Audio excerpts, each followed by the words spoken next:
So, hello mga star, for today's video, ang kumakanta po yan ang mga Idol Kids Philippines nakakuha ng golden ticket. So, ayan si Gab, Andrea, and I forgot the ibang names ng mga Idol Kids. So, nakamute po yan kasi baka ma-CPR po tayo ni Lolo. So, for today, abangan niyo po yung mga next na kakanta. So, ito na po si Queen Amber na kumanta na po siya. Isa guest po siya sa MKKF Star Small Show. So, ayan, ang kanta niya po ay I forgot din. Sorry. So, yeah. So, basta mahal ka sa akin, I think, ang kanta niya.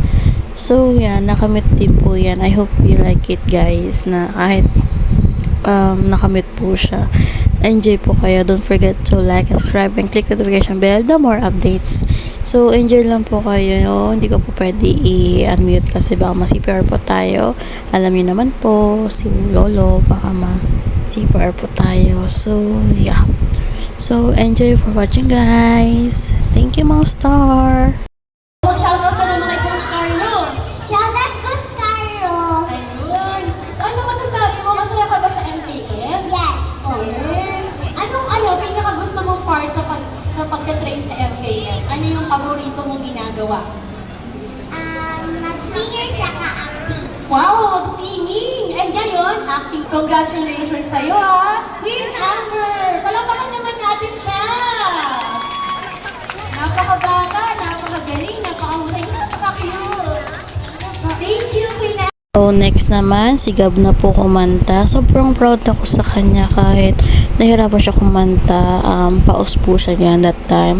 Sobrang proud ako. Sobrang professional niya, talagang bata. So, yan. Sobrang galing mo, Gab. At I hope ikaw na ang run winner ng Idol Kids Philippines. So, ito naman, guys. Kumanta yung Abokera something. So, ito si Kuya ay siya, Asian Award something. So, yeah. Enjoy lang po kayo, guys. And, yeah. Abangan niyo po ang next vlog ko.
Thank you for watching. Don't forget to subscribe, like, and share. Bye.